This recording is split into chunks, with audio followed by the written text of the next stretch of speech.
Bienvenidos. Esta es la versión especializada en salud del Noticiero Científico y Cultural Iberoamericano NCC. Soy Jonas Birmar y los acompañaré en este espacio de la Asociación de Televisiones Educativas y Culturales Iberoamericanas, ATEI, que busca difundir la ciencia y la tecnología en toda Latinoamérica.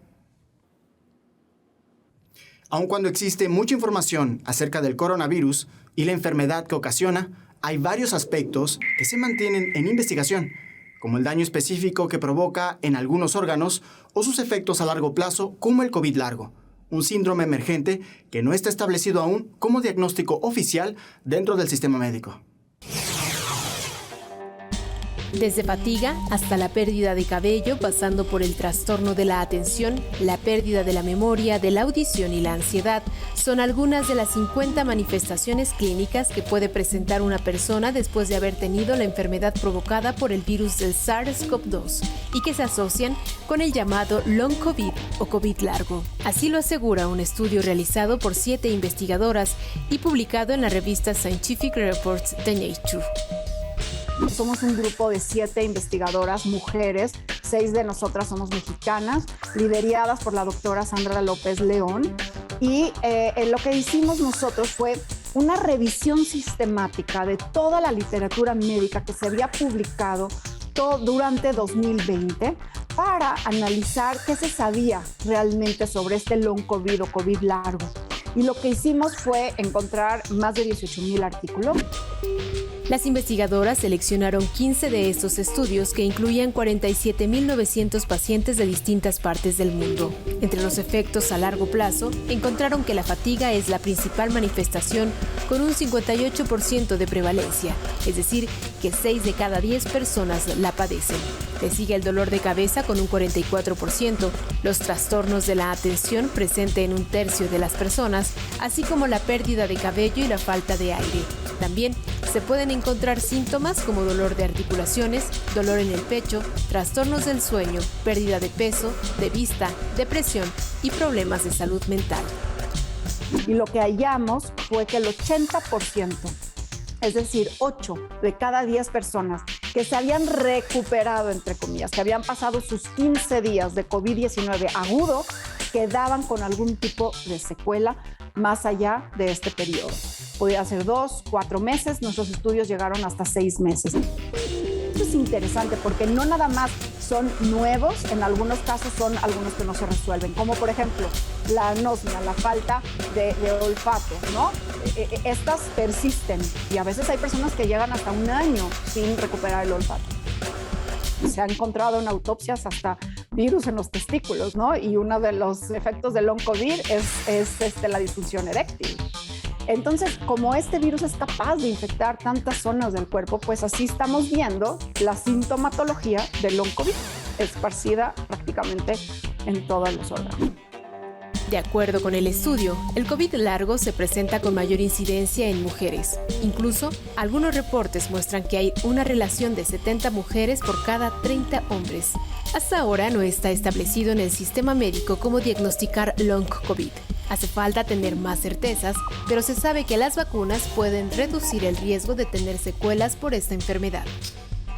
Ahorita, lo único que sabemos es que haber tenido COVID-19 es un factor. Entonces, seguimos con la prevención de casos porque todavía no sabemos cómo frenar o cómo evitar que las personas que tienen COVID-19 largo puedan o no tener secuelas. Ahora, algo muy interesante es que las secuelas son independientes de la severidad del COVID-19.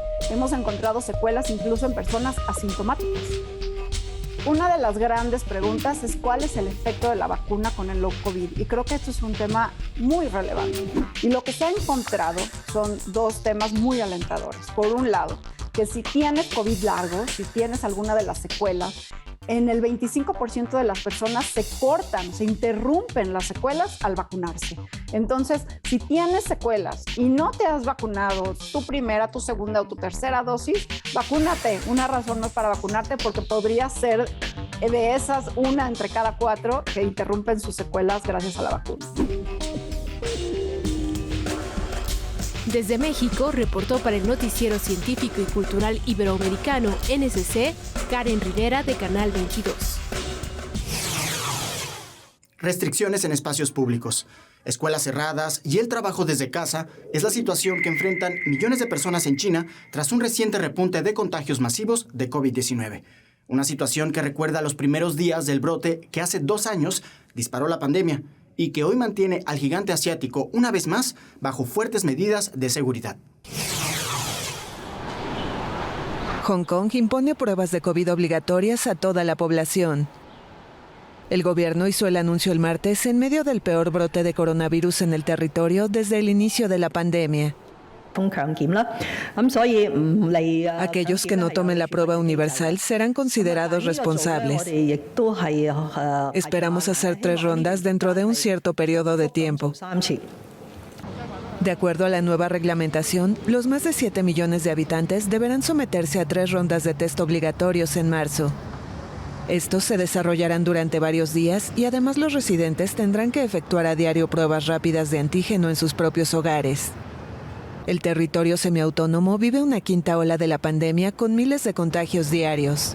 Lam indicó que desde ahora los responsables de China continental serán quienes coordinen la estrategia contra el COVID-19 de Hong Kong. Esta pandemia que empeora rápidamente ha excedido por mucho la capacidad del gobierno de Hong Kong para abordarla, por lo que existe una gran necesidad del apoyo del gobierno central para combatir el virus.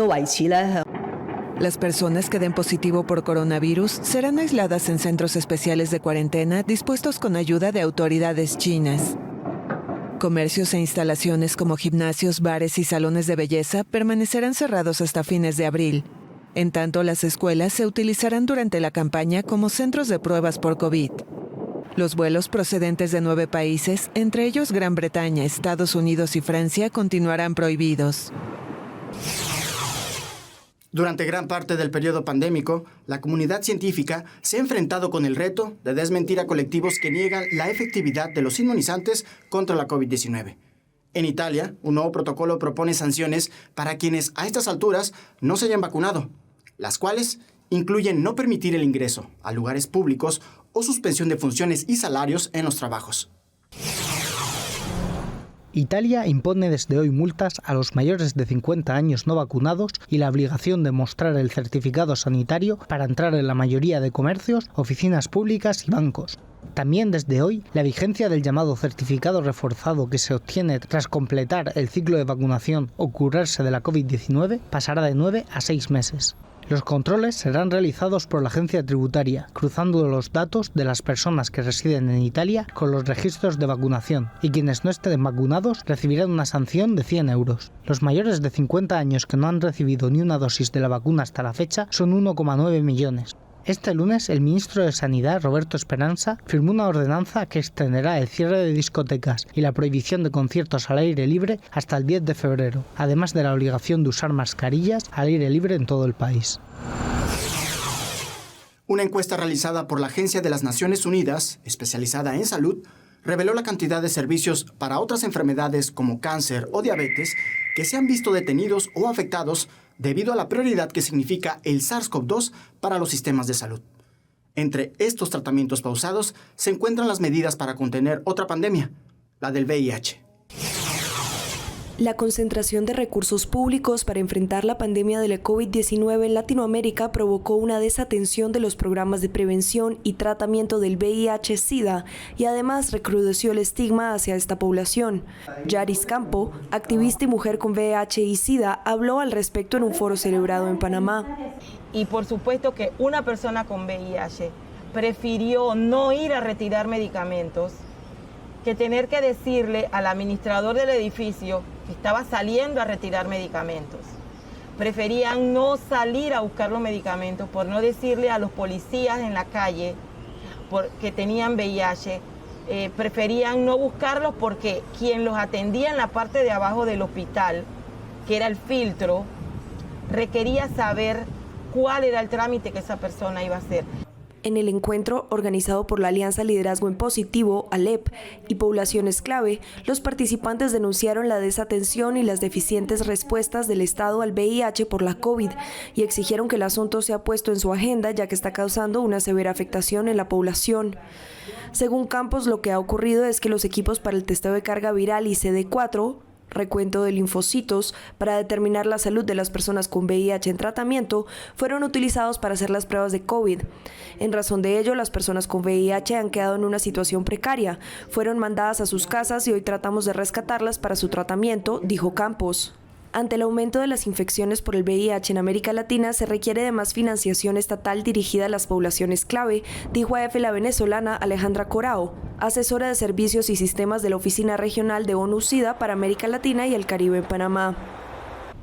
En la medida en que las respuestas al VIH se centren en las personas, haya participación comunitaria, nos pongamos los lentes de las desigualdades y lleguemos a donde no hemos llegado, en esa medida las metas se pueden alcanzar.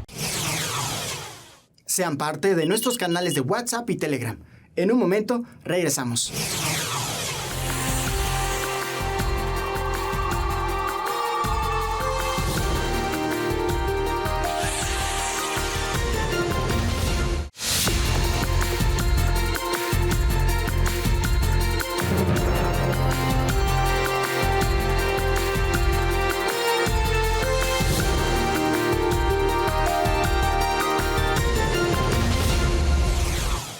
Si a estas alturas de la vida pudiéramos regresar en el tiempo, seguramente en muchas situaciones tomaríamos otro tipo de decisiones. Quizá disfrutaríamos más de las pequeñas cosas o seríamos más arriesgados. Toda esta sabiduría que se adquiere gracias a la experiencia que dan los años es utilizada en un país del continente africano, como método que acompañe los procesos psicológicos de los y las más jóvenes. A acudir a mujeres mayores para buscar ayuda psicológica. Es la idea de una iniciativa que busca procurar la salud mental en Zimbabue, un país que cuenta tan solo con un psiquiatra por cada 1.000.000 de habitantes. Ocurre en estos bancos llamados Bancos de la Amistad. Se encuentran distribuidos en diferentes lugares del país. Son el punto de encuentro de los pacientes y de cientos de mujeres voluntarias que han sido formadas como consejeras, a modo de trabajadoras informales de la salud. Es el caso de Joyce Chimguero. Desde 2017 ha atendido a más de 500 personas. Many people come here with social problems and family problems. Bernice Chaguira es supervisora clínica e instructora de la iniciativa. In our communities, grandmothers are respected. There are people who people listen to, and there are people who are comforting, and people run to them when they have any problems. El proyecto, que ya ha sido replicado en otros lugares del mundo, nació en 2015. Inicialmente buscaba atender a personas afectadas por una controvertida campaña del gobierno de Zimbabue que pretendía eliminar zonas de asentamientos informales y que dejó alrededor de 700.000 personas sin hogar ni trabajo, según datos de la ONU. Actualmente el proyecto cuenta ya con 700 consejeras y 30 supervisores, pero aspira a reclutar a 2 millares más para alcanzar el 1.000.000 de personas atendidas para 2023. Una enfermedad rara es aquella que tiene baja prevalencia entre la población. Según datos de la OMS, afecciones inusuales suelen presentarse en menos de 5 personas por cada 10.000 habitantes. Entre estas enfermedades extrañas se encuentra la mucopolisacaridosis, un padecimiento que cuenta con un diagnóstico complicado. Entre las 7.000 enfermedades raras que hasta el momento se han descrito, las mucopolisacaridosis son de las que cada vez más se notan, aunque su diagnóstico puede tardar hasta 8 años. En el país se estima que 1 de cada 100.000 nacidos vivos tienen esta condición. Este padecimiento impide al organismo producir enzimas que ayudan a procesar ciertas sustancias en el cuerpo, que al carecer de ellas provoca serios trastornos en el organismo. Estas enfermedades, también conocidas como lisosomales, están presentes en el país y aunque no hay registro real de cuántas personas viven con ellas, se estima que alrededor de 500 pacientes en el país las padecen, explica la coordinadora nacional del programa de pacientes de la Asociación Civil FABRI de México, Alejandra Zamora. No tenemos un número exacto porque el diagnóstico sigue siendo difícil. A lo mejor tenemos registrados de las diferentes asociaciones alrededor de unos 500 pacientes con mucopolisacaridosis, pero el tema es que no quiere decir que sean todos.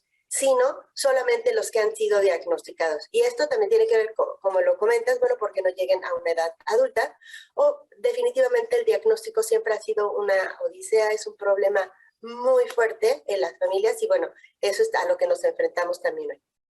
En Jalisco se tienen registradas 8 personas con mucopolisacaridosis, también conocido como el síndrome de Morquio. La coordinadora lamenta que el diagnóstico de estos síndromes tarda entre 4 y 8 años y en algunos casos hasta más, por lo que es muy importante que se conozcan algunos de los síntomas. Las características generales de la mucopolisacaridosis son talla baja, falla orgánica generalizada, daño en todos los órganos. Esto es pérdida de la vista, del oído. Tienen diferentes afectaciones en el organismo derivado todo esto del acúmulo del sustrato por la falta de la enzima. Sin embargo, el viacrucis no termina al llegar a un diagnóstico, sino en recibir el tratamiento. Actualmente el Instituto Mexicano del Seguro Social se ha negado a dar el medicamento, sobre todo a quienes padecen el síndrome de Morquio. Tenemos pacientes, cerca de 50 pacientes con este tipo de enfermedad, con este síndrome de Morquio, ya en todo el país atendidos y tienen tratamiento.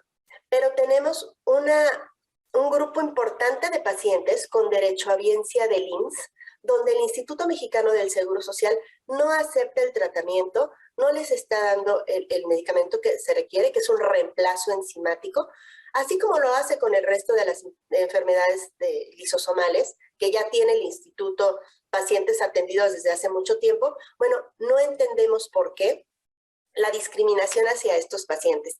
Ellos no tienen tratamiento en el Seguro Social. Por ahí empezó un paciente aislado en Guanajuato, donde sus médicos decidieron darle el medicamento porque aparecía en el listado del IMSS, pero al mes se lo retiraron sin ninguna explicación. El niño empezó con su tratamiento y se lo quitaron al mes. Esto es muy grave porque, bueno, de alguna forma era un derecho ganado, ¿no? Y le quitaron el tratamiento. Hoy en el IMSS no tenemos pacientes que estén recibiendo el tratamiento disponible para el síndrome de Morquio. También han solicitado en varias ocasiones ante la Secretaría de Salud que se sume el estudio de estas enfermedades lisosomales en el tamiz neonatal para detectar en buen tiempo estas deficiencias de enzimas. Para Señal Informativa, Rocío López Fonseca. Una metástasis ocurre cuando las células cancerígenas logran separarse del lugar en donde se originan para formar tumores nuevos en otras partes del cuerpo. Para evitar esto, un equipo de investigación en Barcelona descubrió que una proteína utilizada hasta ahora para atacar tumores puede también funcionar en casos de metástasis. Investigadores de Valdebrón Instituto de Oncología han demostrado que Omomic, una proteína terapéutica que funciona para atacar tumores primarios, es también eficaz para la metástasis en cáncer de mama. Desde hace tiempo se sabía que la familia de genes MYC desempeña una función importante en el desarrollo de muchos tipos de tumores, y Omomic, como proteína inhibidora de los mismos, es eficaz para tratar tumores primarios. Su utilidad se ha comprobado en experimentos tanto in vitro como in vivo. Gracias a estos últimos estudios estamos seguros que la inhibición de MYC puede prevenir las metástasis o hasta reducir su tamaño y su número cuando las metástasis ya se han formado. Esto para nosotros es importantísimo porque los pacientes en este momento con cáncer muy raramente mueren de cáncer de tumor primario, sino mueren más a menudo de metástasis. Entonces las metástasis son el desafío mayor para la terapia contra el cáncer. Omomic fue creada por Valdebrón como una mini proteína capaz de inhibir el MYC y tras múltiples estudios preclínicos cuyos resultados han dado la vuelta al mundo, se está probando ahora en pacientes, en un ensayo clínico iniciado en mayo del año pasado. En la mayoría de los países, las actividades públicas están disponibles en su mayoría. Por eso era importante el desarrollo de dispositivos que pudieran detectar en tiempo real si una persona está infectada de COVID-19 o no. Sobre todo para el uso de autoridades o empresas que operan con gran afluencia de personas, como restaurantes. Este es el caso de un escáner que busca contener los contagios en un aeropuerto internacional. El Aeropuerto Internacional de Zanzíbar inauguró hoy el primer escáner del continente capaz de detectar en pocos segundos a un pasajero positivo de la COVID-19. La tecnología está desarrollada gracias a un programa de cooperación entre los gobiernos de Zanzíbar y Emiratos Árabes, donde ya se utilizan estos escáneres. El doctor Mohamed Gulred habla sobre los puntos positivos de esta técnica. Es una tecnología no invasiva, que no causa ningún tipo de molestia en los pasajeros, económica, rápida y muy segura. A partir de este miércoles, los enfermeros estarán equipados con cámaras que detectan las radiaciones electromagnéticas, de modo que lo único que deben hacer es acercar estos aparatos a los recién llegados. Los pasajeros obtienen los resultados de forma inmediata, ya que el coronavirus modifica el aspecto de estas ondas electromagnéticas. El monociclo es un medio de transporte que exige buen equilibrio y dominio del centro de gravedad. Alemania tiene a su campeona mundial en varias disciplinas de este deporte. Hanna es la mujer más rápida del mundo sobre lo que puede llamarse una bicicleta de una sola rueda, quien llega a alcanzar los 40 km por hora en una combinación de concentración, velocidad y riesgo.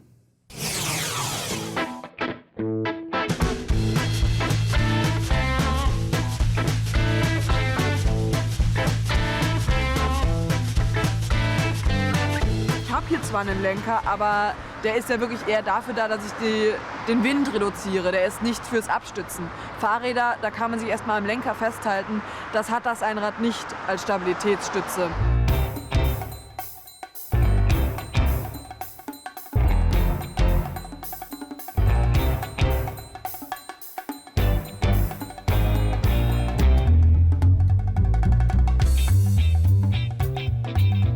Da ist mir dann ein Mountainbiker von hinten ins Rad in einem Schlammloch gefahren und mein Bein ist zwischen seine Kurbel und sein Rad gekommen. Also das Bein war quasi, das Schienenbein war eingequetscht. Ich bin das Rennen noch zu Ende gefahren, hab's auch gewonnen, aber danach war es erstmal der Weg straight ins Sunny-Zelt.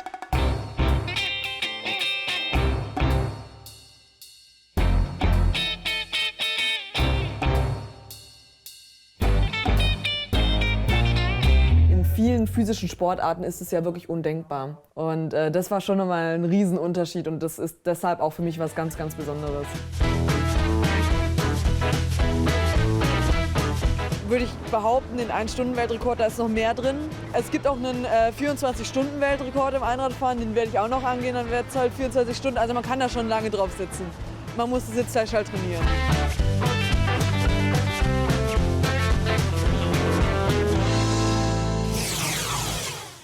Gracias por acompañarnos en este viaje informativo en el Noticiero Científico y Cultural Iberoamericano NCC, especializado en ciencias médicas y tecnología de la salud. No se pierdan las emisiones especiales de Ciencia, Tecnología y Cultura con Ana Cristina Olvera e Iván Carrillo. Gracias a los socios de ATEI, que a través de sus plataformas hacen posible esta transmisión.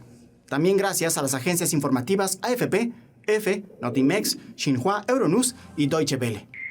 Visiten nuestra página noticiasncc.com. Utilicen nuestra aplicación móvil y síganos en nuestras redes sociales. Nos encuentran como NCC Iberoamérica. Soy Jonas Birmar. Cuídense mucho.